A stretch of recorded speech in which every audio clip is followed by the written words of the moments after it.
വിശുദ്ധ മത്തായി എഴുതിയ സുവിശേഷം 1-ാം അധ്യായം. യേശുവിൻ്റെ വംശാവലി. അബ്രാഹത്തിൻ്റെ പുത്രനായ ദാവീദിൻ്റെ പുത്രൻ യേശുക്രിസ്തുവിൻ്റെ വംശാവലി ഗ്രന്ഥം. അബ്രാഹം ഇസഹാക്കിൻ്റെ പിതാവായിരുന്നു. ഇസഹാക്ക് യാക്കോബിൻ്റെയും, യാക്കോബ് യൂദയായുടെയും സഹോദരന്മാരുടെയും പിതാവായിരുന്നു. താമാറിൽ നിന്ന് ജനിച്ച പേരസിൻ്റെയും സേറായുടെയും പിതാവായിരുന്നു യൂദ. പേരസ് ഹെസ്രോൻ്റെയും, ഹെസ്രോൺ ആരാമിൻ്റെയും പിതാവായിരുന്നു. ആരാം അമിനാദാബിൻ്റെയും, അമിനാദാബ് നക്ഷോൻ്റെയും, നക്ഷോൻ സൽമോൻ്റെയും പിതാവായിരുന്നു.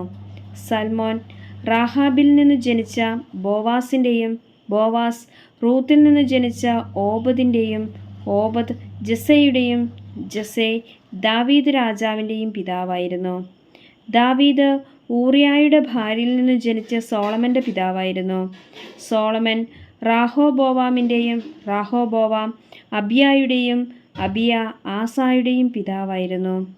ആസ യോസാഫാത്തിൻ്റെയും, യോസാഫാത്ത് യോറാമിൻ്റെയും, യോറാം ഓസിയായുടെയും, ഓസിയ യോദാമിൻ്റെയും, യോദാം ആഹാസിൻ്റെയും, ആഹാസ് ഹെസക്കിയായുടെയും, ഹെസക്കിയ മനാസയുടെയും, മനാസെ ആമോസിൻ്റെയും, ആമോസ് ജോസിയായുടെയും പിതാവായിരുന്നു.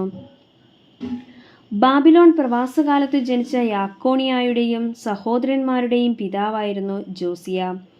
യാക്കോണിയ ബാബിലോൺ പ്രവാസത്തിനു ശേഷം ജനിച്ച സലാത്തിയേലിൻ്റെയും, സലാത്തിയേൽ സൊറാബാബേലിൻ്റെയും പിതാവായിരുന്നു.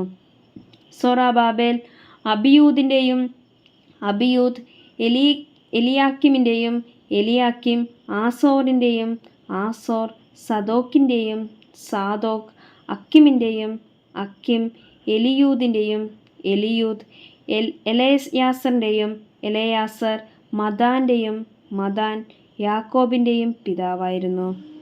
യാക്കോബ് മറിയത്തിൻ്റെ ഭർത്താവായ ജോസഫിൻ്റെ പിതാവായിരുന്നു.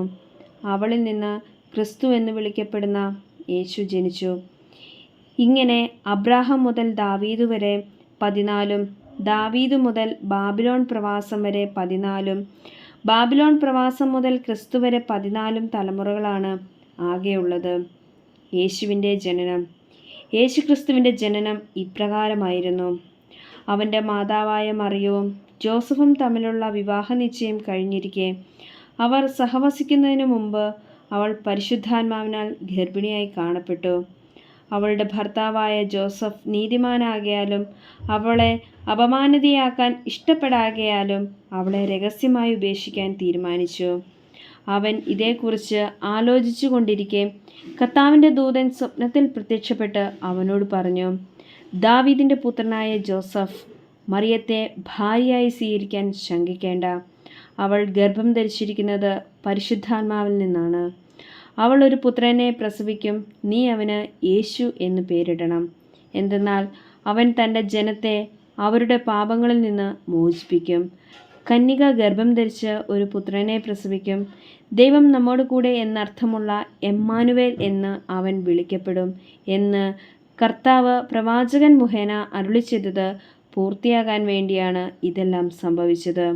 ജോസഫ് നിദ്രയിൽ നിന്നുണർന്ന് കർത്താവിൻ്റെ ദൂതൻ കൽപ്പിച്ചതുപോലെ പ്രവർത്തിച്ചു.